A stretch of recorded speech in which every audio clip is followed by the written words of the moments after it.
Yesterday we discussed introduction of charge. Now today we will discuss basic properties of charges. What? Basic properties of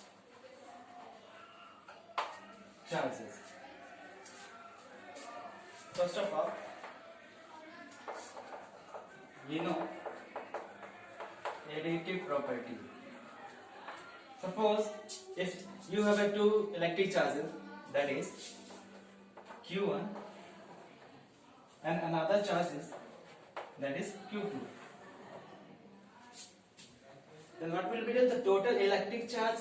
The total electric charge will be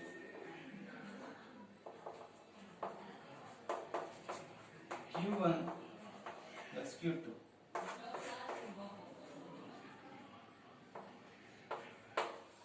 Total charge will be Q1 plus Q2.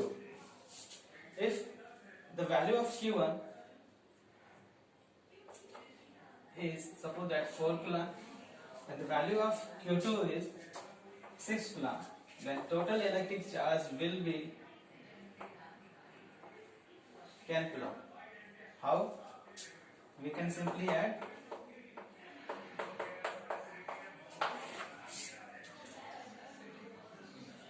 now. After that we will discuss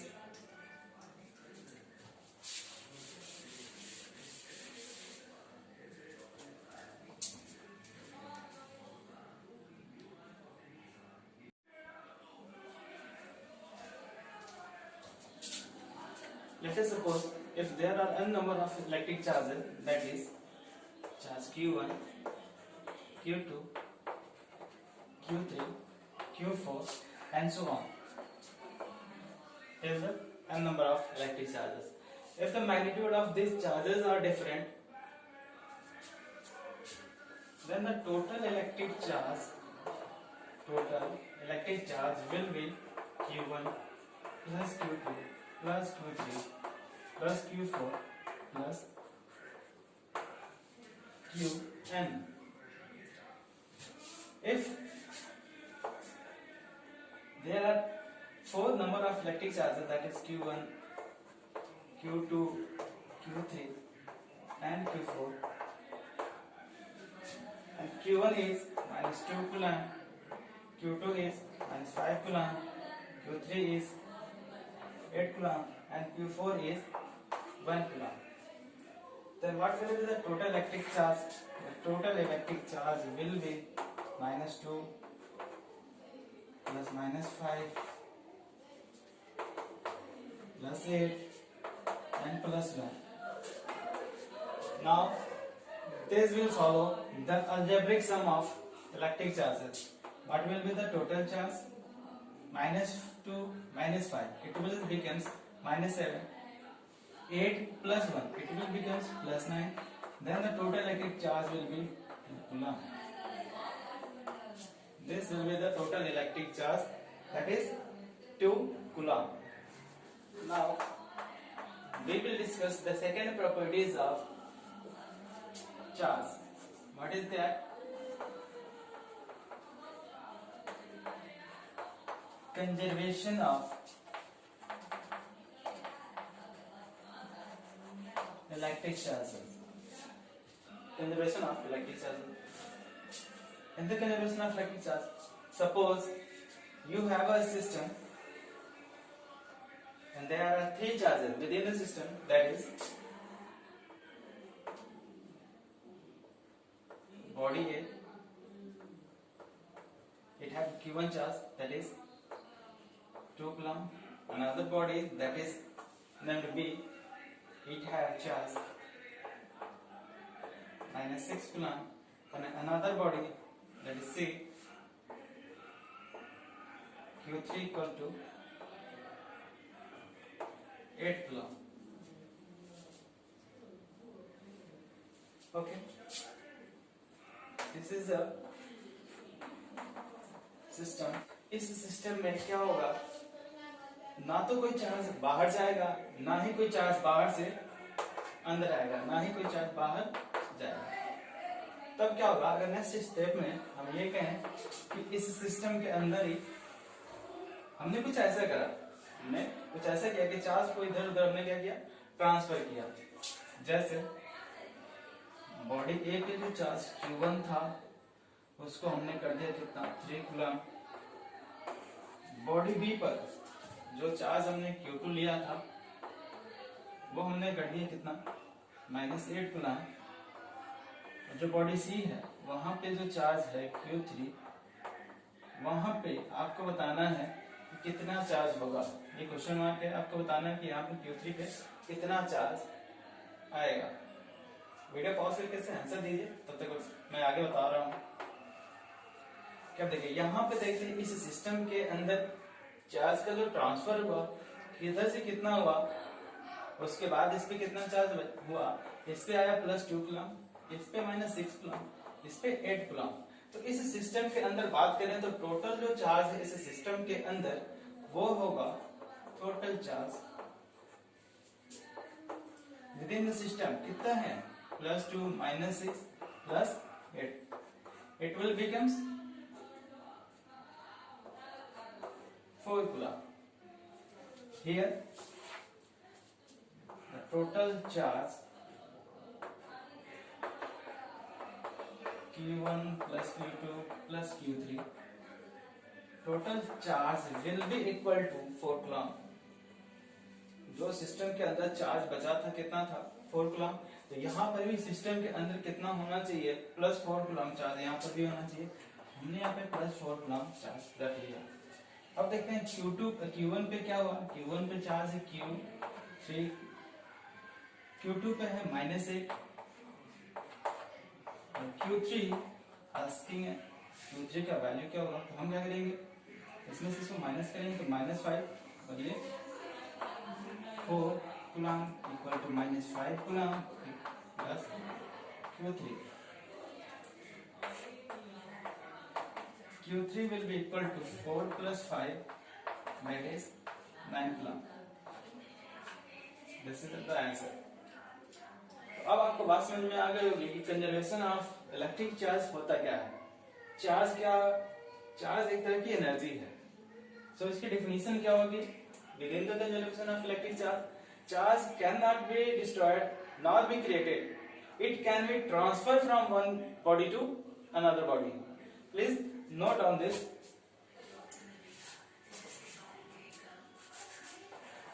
Here a question for you.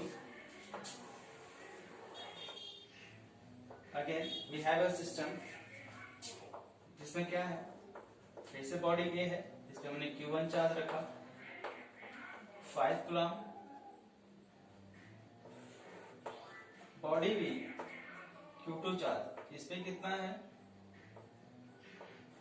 6 coulomb, और हमारे पास तीसरी body है जिसपे charge Q3 -10 coulomb. हमने क्या किया, अब charge को कुछ इस तरह से डिस्ट्रीब्यूट किया, चार्ज को ट्रांसफर किया इसको। अब इस सिस्टम में ये सिस्टम है ए, और ये भी सिस्टम क्या है ए। सिस्टम में ना तो कोई चार्ज अंदर से बाहर गया है, ना ही बाहर से कोई चार्ज अंदर आया है। इसमें भी वही फिनोमेना है, सेम सिस्टम है। अब इसमें हम क्या करेंगे, बॉडी जो A है उस पे जो चार्ज Q1 है वो हमने कितना कर दिया, 2 कूलम कर दिया। जो हमारा बॉडी B है इस पे Q2 चार्ज है, और जो बॉडी C है इस पे चार्ज Q3 -9 कूलम। तो आपको इसकी वैल्यू फाइंड आउट करनी है, इसको कमेंट करके बताएंगे आप लोग कि आंसर कितना आएगा Q2 की value.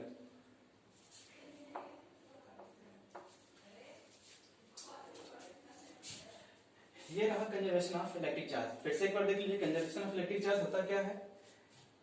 Charge can not be created nor be destroyed, it can be transfer from one body to another body.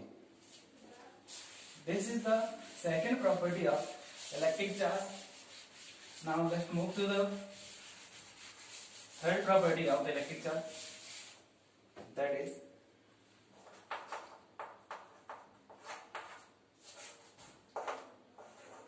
is known as quantization of charge.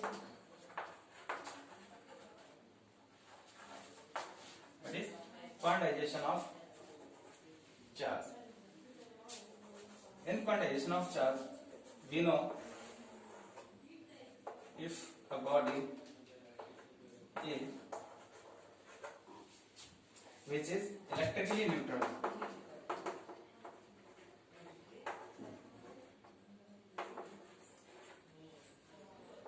then you have to answer it is carrying the charge or not.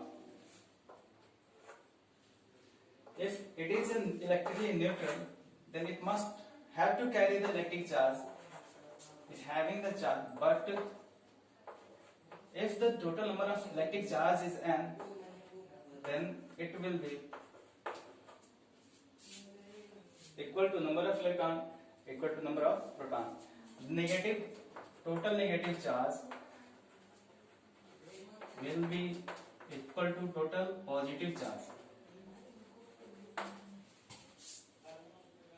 So that means we can say this is electrically neutral body. Now we can transfer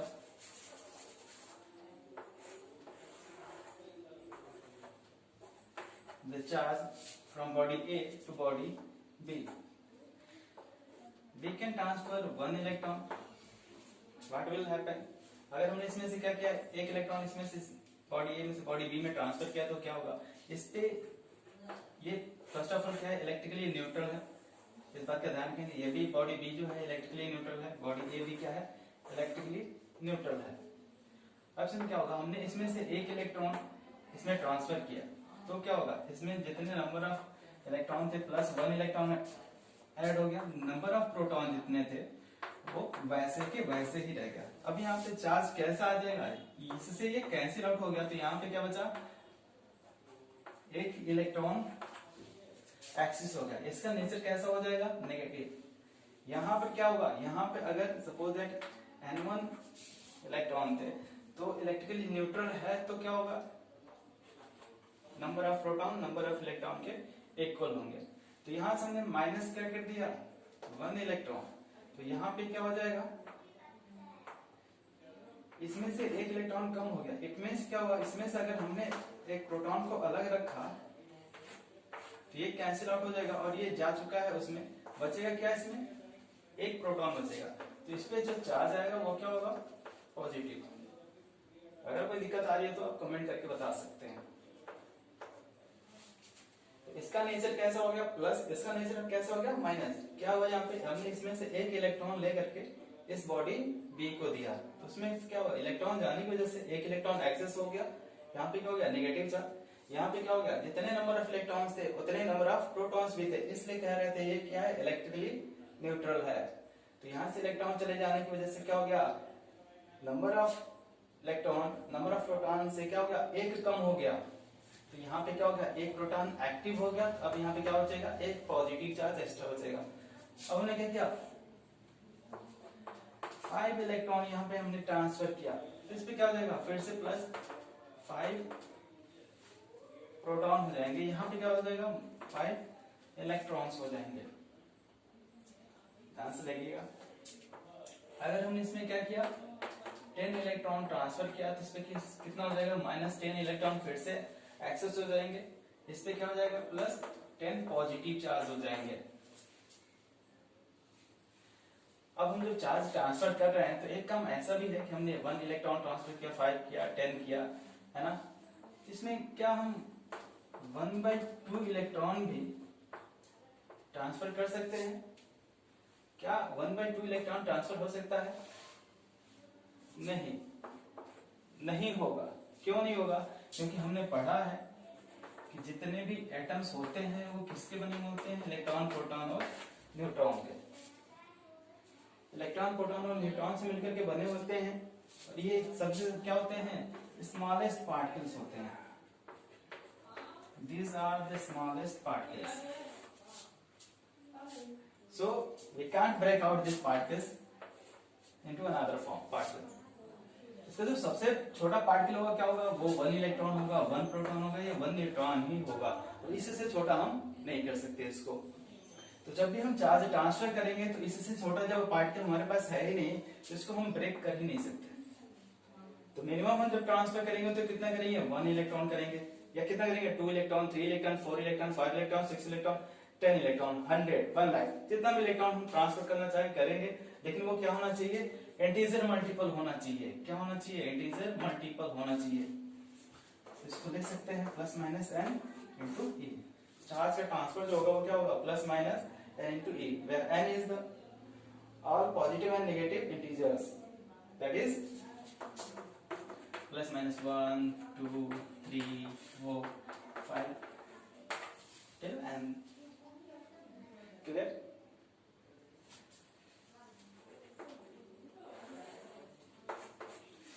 इस plus minus n को कहते हैं quantization of charge. इसी को कहते हैं quantization of charge. Quantization का मतलब होता है कि क्वांटाइज फॉर्म में, एक पैकेट के फॉर्म में जब भी हम देंगे, क्या करेंगे, एक पैकेट के फॉर्म में एक क्वांटाइज नंबर होगा जिसको हम काउंट कर सकते हैं, उसी को कहते हैं क्वांटाइजेशन ऑफ चार्ज। जो क्या है, नेचुरल नंबर्स हैं, प्लस और माइनस का क्या है, इंटीजर नंबर्स हैं, इनको हम क्या कर सकते हैं, चार्ज को ट्रांसफर करेंगे, ये कहलाता है क्वांटाइजेशन ऑफ चार्ज। नेक्स्ट जो टॉपिक है वो है ओरिजिन ऑफ इलेक्ट्रिक चार्ज, या फिर इसको कहते हैं इलेक्ट्रिफिकेशन। क्या कहेंगे इसको, इलेक्ट्रिफिकेशन ऑफ चार्ज, या फिर कहेंगे origin of charge. Origin of charge का मतलब ये नहीं हुआ कि ये ओरिजिन कहां से हुआ, इसका मतलब ये है कि जब करंट फ्लो होता है किसी भी कंडक्टर में,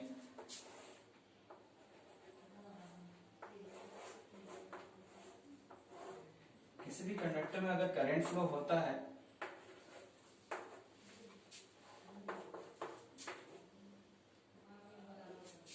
तो उसका रीजन क्या होता है। कहीं भी करंट फ्लो होता है तो हम क्या कहते हैं, रेट ऑफ फ्लो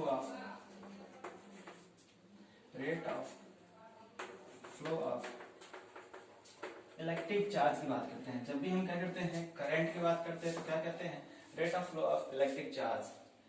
अब जो ये फ्लो है, फ्लो किसका, इलेक्ट्रिक चार्ज का, वो चार्ज कौन सा होता है, बात तो आती होगी कि चार्ज कौन सा होगा। चार्ज कितने टाइप्स के होते हैं, चार्ज तो 2 टाइप्स के होते हैं, कौन से, पॉजिटिव एंड नेगेटिव। इसमें चार्ज अगर मूव कर रहा है तो क्या दोनों मूव कर रहे हैं, या पॉजिटिव मूव कर रहा है या नेगेटिव मूव कर रहा है, ये सोचने वाली बात है। अब हम देखते हैं इसमें जो चार्ज है उसमें मूव करता है क्या, नेगेटिव चार्ज। क्यों नेगेटिव चार्ज इसमें मूव करता है, नेगेटिव चार्ज मूव करने के कारण क्या होता है, इसमें करंट फ्लो करता है, क्यों नहीं पॉजिटिव चार्ज मूव करता है। उसी के बारे में डिस्कस करेंगे इस टॉपिक में, ओरिजिन ऑफ चार्ज में। तो इसका एक प्रिंसिपल है, जो पॉजिटिव चार्जेस होते हैं वो क्या होते हैं, लेस, यूं कह लीजिए very less mobile as compare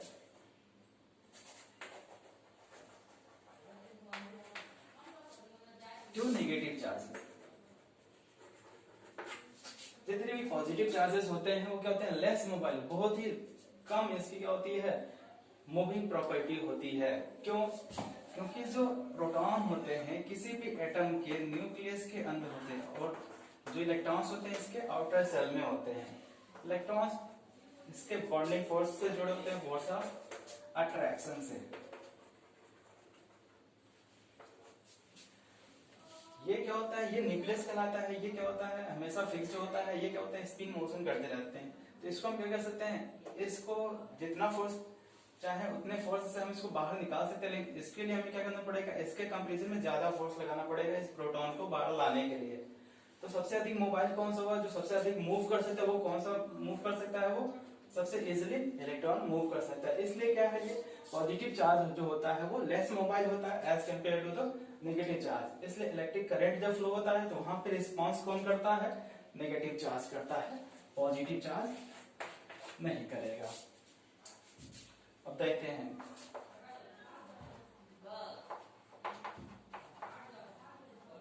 Coulomb's law.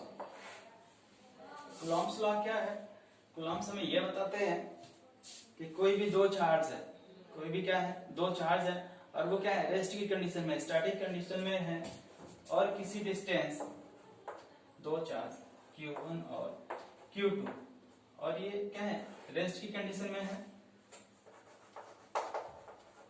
Rest, और इनके बीच की डिस्टेंस क्या हो, R हो।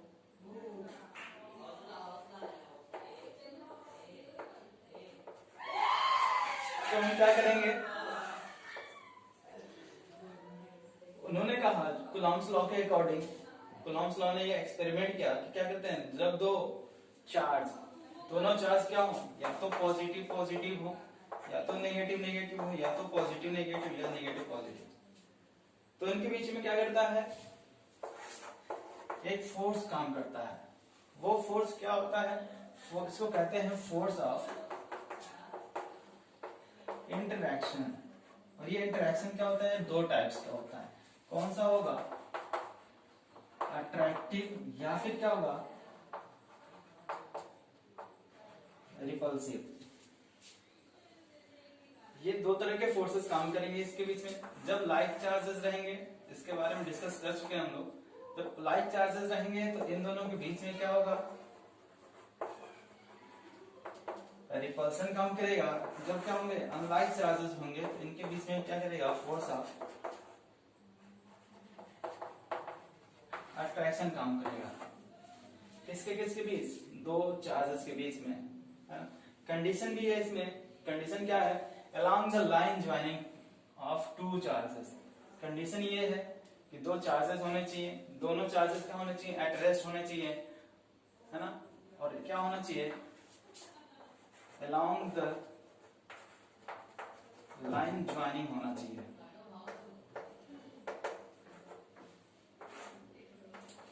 ये दूसरी कंडीशन है, फर्स्ट कंडीशन। उसके बाद से हम इसको क्या करेंगे,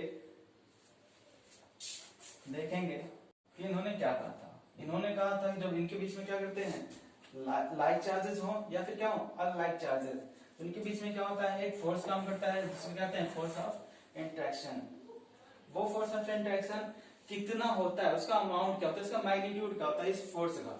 इस फोर्स का जो मैग्नीट्यूड होता है वो क्या होता है, product of the two, product of the both charges, that is Q1 and Q2। What is Q1? What is Q2? Q2 is the magnitude of charge. Q1 is the magnitude of charge. This. Again, this force is inversely proportional to the distance between these two charges. ये भी पता है कि हमारे पास क्या हो, अगर यहाँ पे कोई एक पॉजिटिव चार्ज है, यहाँ पे एक नेगेटिव चार्ज है, इन दोनों के बीच में क्या कर रहा है, एक फोर्स काम कर रहा है, फोर्स ऑफ अट्रैक्शन। अगर इसको हमने क्या किया, इसकी डिस्टेंस हमने बढ़ा दी, तो इस फोर्स का क्या होगा, इफेक्ट कम हो गया या ज्यादा होगा, इसका इफेक्ट क्या होगा, लेस हो जाएगा। अब जो फोर्स हो गया वो वीक हो गया, तो डिस्टेंस इंक्रीज हो गया। डिस्टेंस क्या होगा, इंक्रीज होने की वजह से फोर्स क्या हो गया, वीक हो गया। इट मींस क्या हुआ, ये डिस्टेंस के इनवर्सली प्रोपोर्शनल होता है। और इसको हम क्या करेंगे, कंबाइन करेंगे।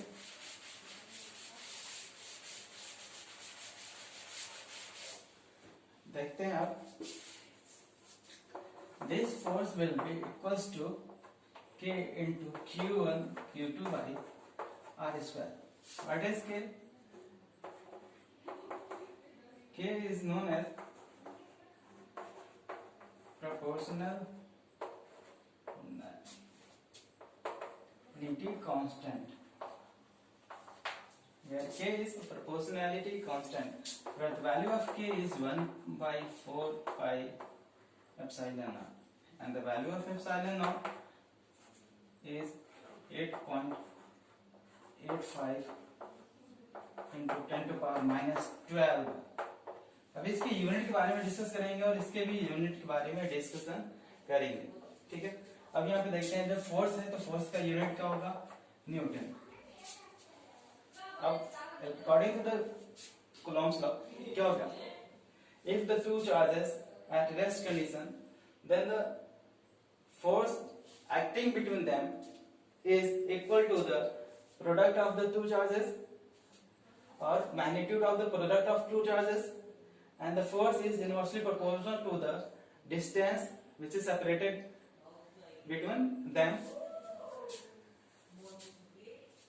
and this force will be equals to this, where k is known as proportionality constant, where the value of k is 1 by 4 pi epsilon naught, and epsilon naught the value is 8.85 into 10 to the power minus 12. The unit of force is Newton, the value of charge is coulomb, the unit of distance is meter. Then let us try to find out the unit of k. We can write here k equals to force into distance square q1 and q2. So the unit will be Newton meter square per coulomb square. The unit of epsilon naught will be, if we put the value of k in this equation, we will get 1 by 4 pi epsilon naught q1 q2 by r square. So the epsilon naught will be equals to q1 q2 by r square into f. The unit of epsilon naught will be coulomb square per Newton meter square. Okay, this epsilon naught we will call permittivity of space. What we will call permittivity of space. इसका मतलब क्या है कि ये जो दोनों charges हैं कहाँ रखे हैं, स्पेस में रखे हैं. इसमें तीसरी कंडीशन भी नोट करेंगे, जब क्या हो स्पेस में रखे हो, या फिर इसको वैक्यूम कहेंगे, या वैक्यूम में जब दो चार्जेस रखे हो, इनके बीच में कोई भी मीडियम ना हो, तब क्या कर रहा होगा, जब फोर्स काम कर रहा होगा F equals to K into Q1 Q2 upon R square newton होगा.